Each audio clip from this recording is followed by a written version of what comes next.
All right. Well, anyway, I guess we'll see what happens with that hot mic. Anyway, here's our bird for the day. You guys know this bird. Couldn't resist putting this one up. I got this last Friday after my lab. I stopped at Milpitas, and this one is really blowing up on the professional birding websites. People really seem to like that one. So he's coming right at me, about 40 yards away, I would say. That's the male.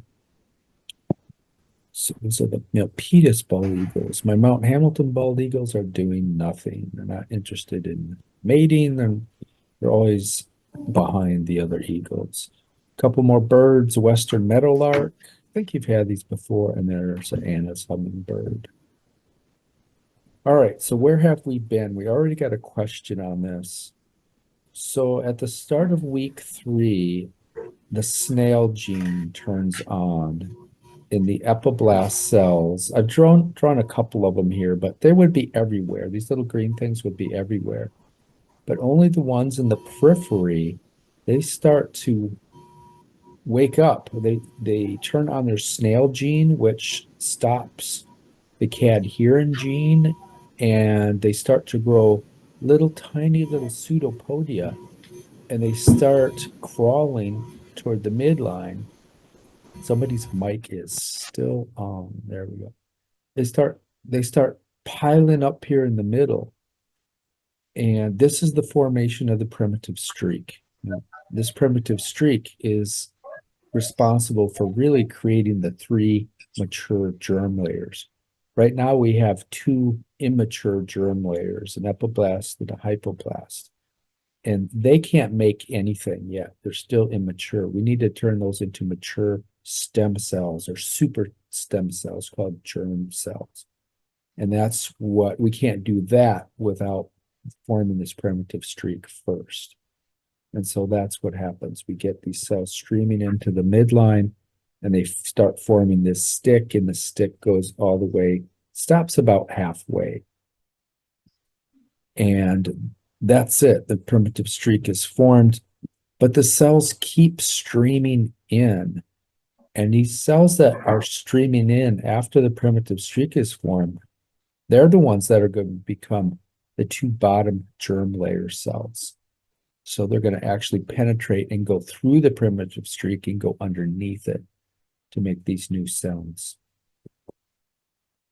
Okay, we said to do that so see here, the primitive streak is pretty much formed. There's the primitive node or primitive knot up here.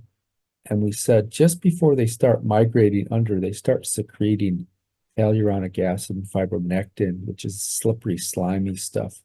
And that helps them because the new cells, which aren't drawn here, there's still cells moving in to the center of the primitive streak. And they can't add on to the primitive streak. The primitive streak cells are set. So the only recourse they have to do is they go down and they start squeezing in between these 2 layers right here, epiblast and hypoblast. And they're going to form a mesoderm right there, an intraembryonic mesoderm.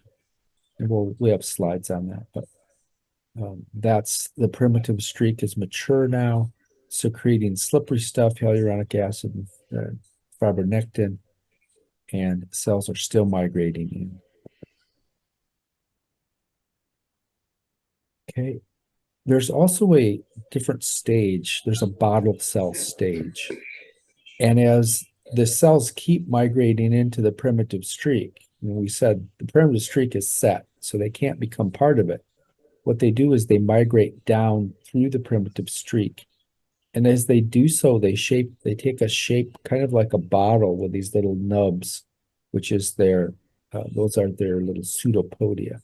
And that gives them the ability to crawl. So somebody's mic is still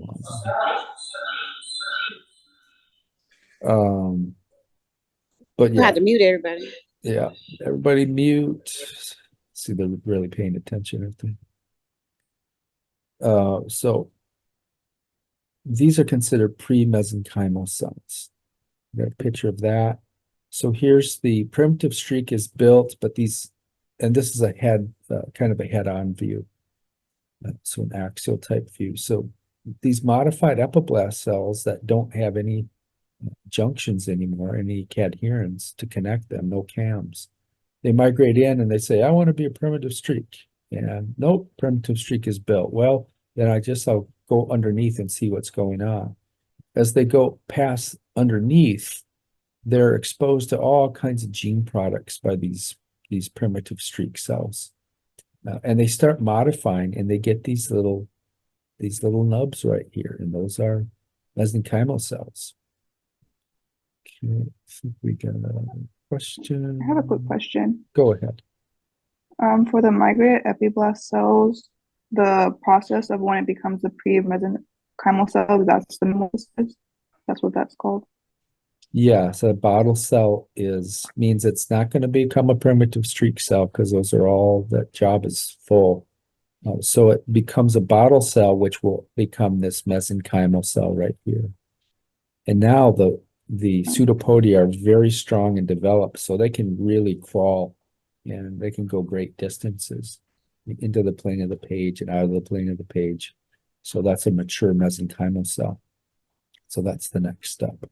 Bottle cell is kind of an intermediate stage where it's almost a full mesenchymal.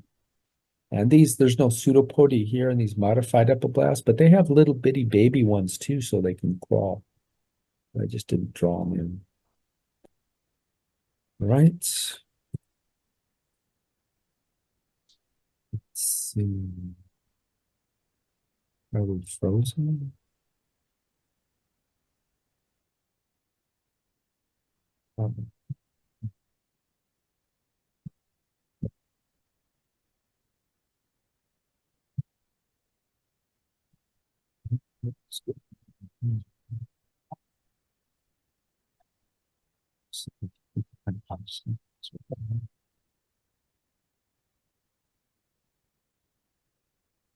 Mouse saves the day.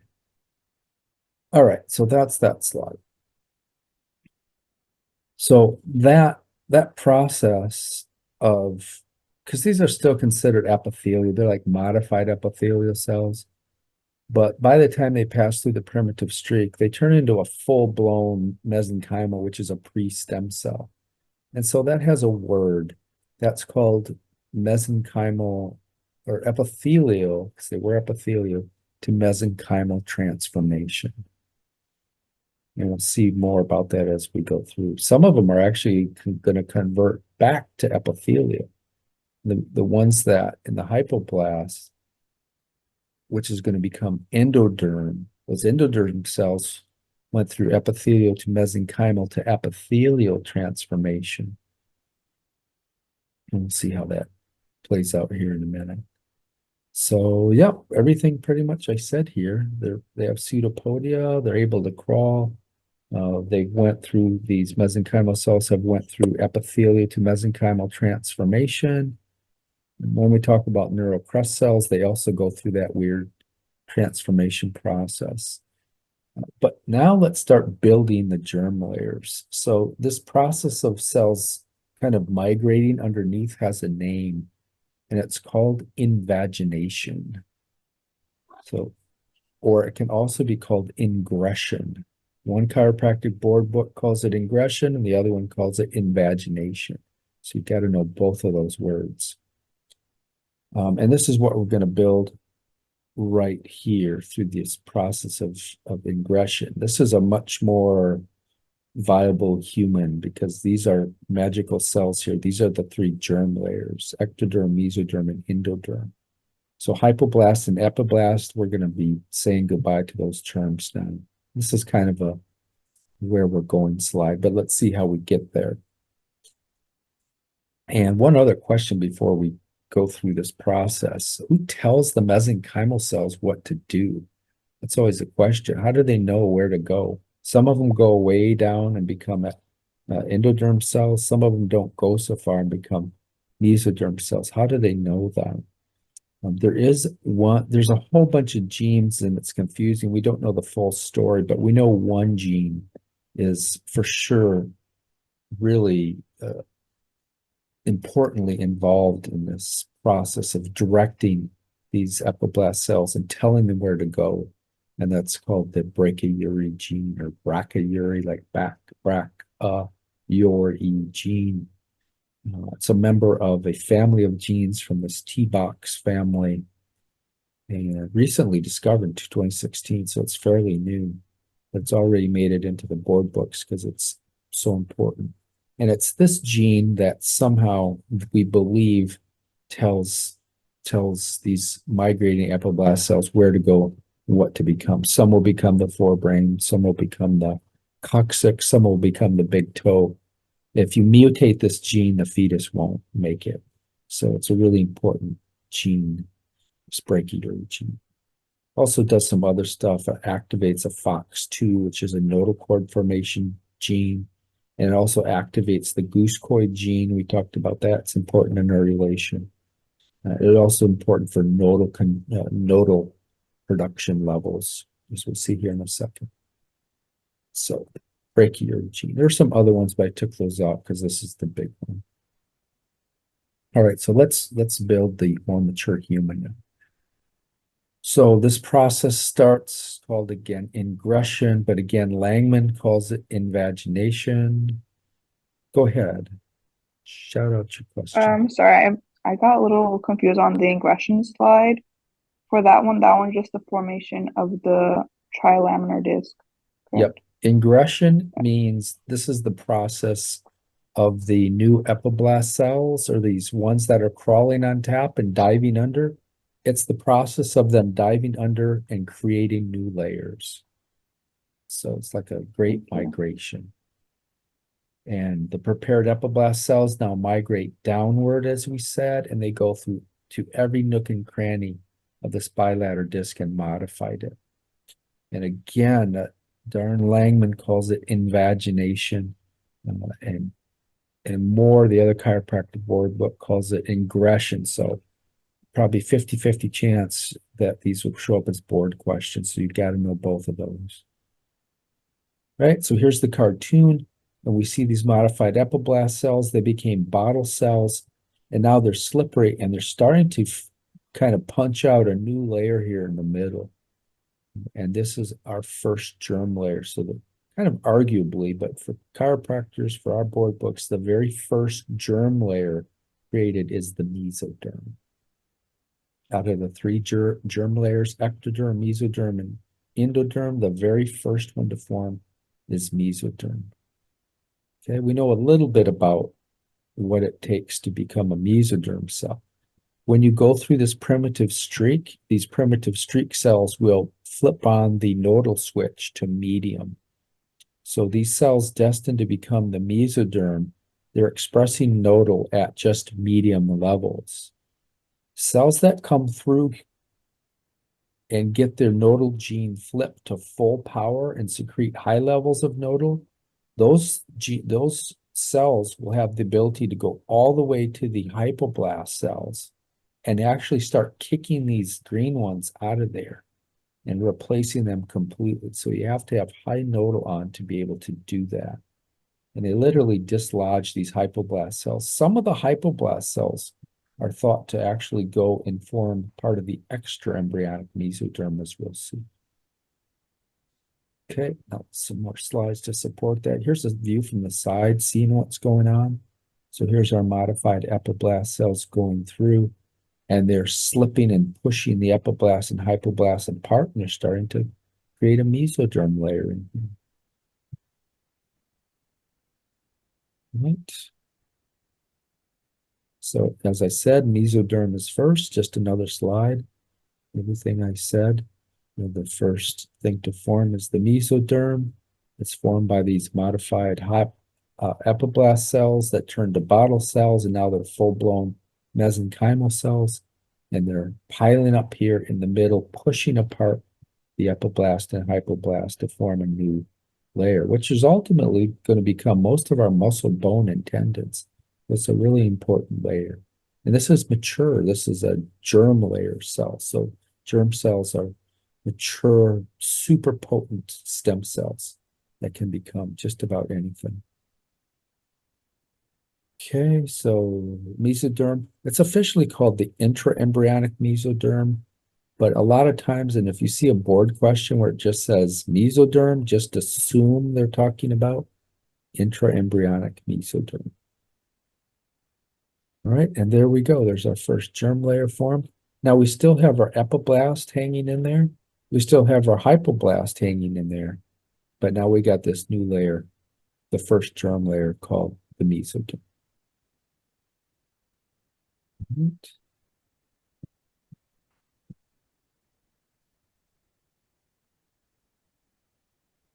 Just another kind of picture of it happening, these cells moving in, diving down, and piling up here. All right, who's the second germ layer to form? Definitely want to know who the first, second, and third, know the order of these germ layers, appearance. So the cells that got exposed to high levels of nodal, it's like I like to think that gives them more power. And they have the power to kind of skip this mesoderm and push right through the cells and go all the way down toward the abembryonic pole where the hypoblast is. And they literally start kicking these green cells out. Some of them just degenerate away. Some of them, they believe, are actually pushed down to help form that extraembryonic mesoderm that we talked about. And so our second germ layer, it's not fully formed, but the yellow cells are starting to take this over. So this is going to become the innermost layer. So endo means the innermost, and that's the endoderm. That's going to form a lot of linings of our gut tube and gut wall, as we'll see. As this whole thing is going to fold and bend, these ends are going to come around in the form because we're not flat like flounders. We are round creatures, and this whole thing's going to bend. We'll get to that in time. Let's remember that extraembryonic mesoderm. Remember, this is the extraembryonic mesoform between Heuser's membrane here. Cytotrophoblast is in green, so this popped up. Remember, it split. We developed a chorionic cavity of that extraembryonic mesoderm. And that formed a splanchnic extraembryonic mesoderm, which is splanchnic is on the middle. That should be somatic up here. Somatic extraembryonic mesoderm would be right here. But the mesoderm is, the intraembryonic mesoderm is going to be forming right here between the blue and the yellow cells. And some of them get kicked out, and they think that maybe some of them are help form extraembryonic mesoderm. Because we're not, it's debatable where this layer actually comes from. All right, so we have one more layer to form, or no, endoderm, we're still on that. So, yep, so this is just kind of a review. So we have a new endoderm home, and now something weird happens. The mesoderm cells, they stay mesenchymal. They don't convert into any type of epithelial type cell.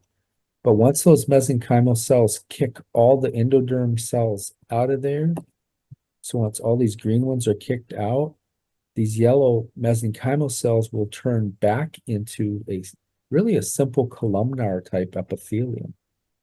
And so the second germ layer to form is the endoderm.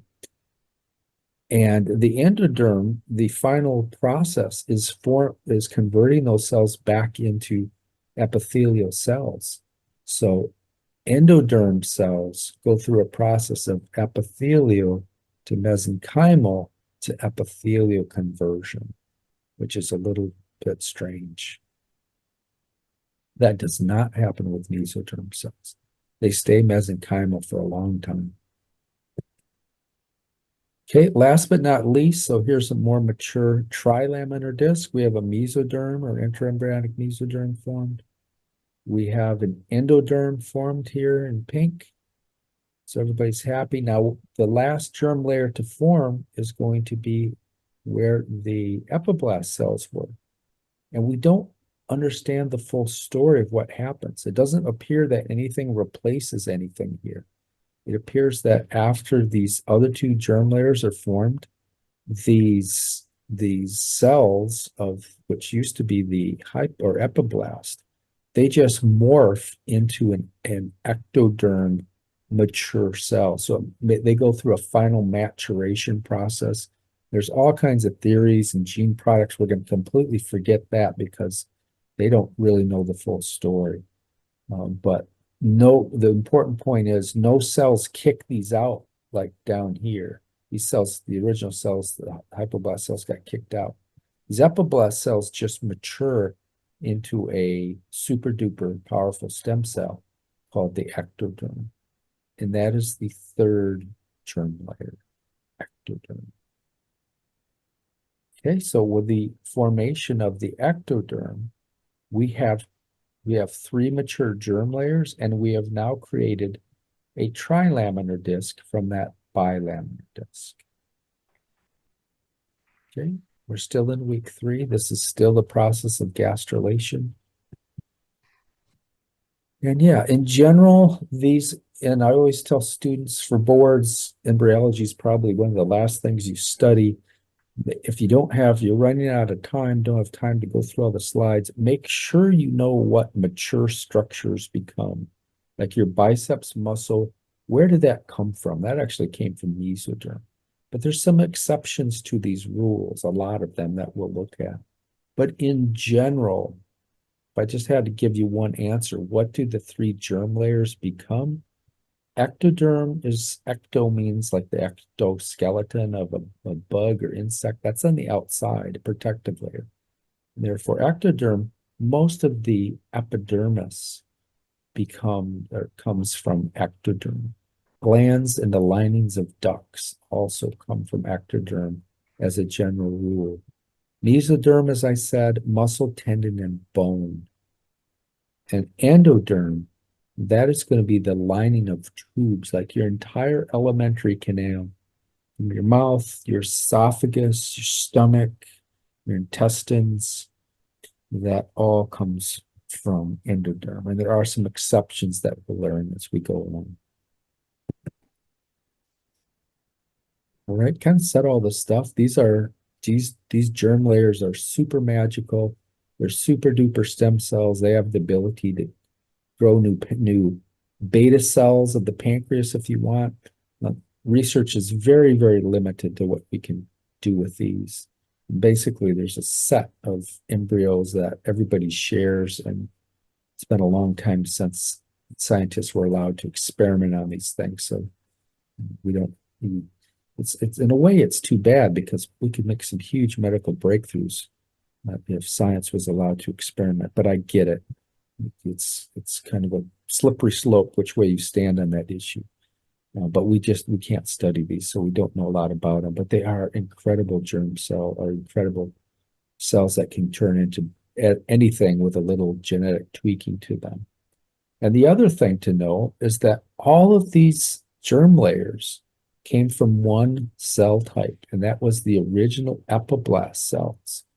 And if we remember where the epiblast cells way back on day 5, remember the morula dropped into the uterine cavity and it's a leaky ship. It started taking in water, and it carved out a cavity called the blastocele.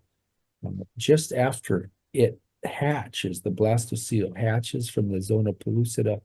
And just after it hatches, that inner cell mass differentiated into the epiblast and hypoblast.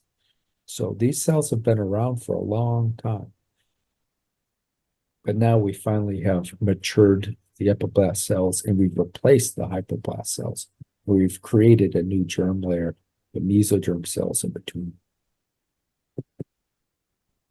All right, I think we'll stop it right here. We'll get into, got a lot more to do, but I'll let that stuff sink in.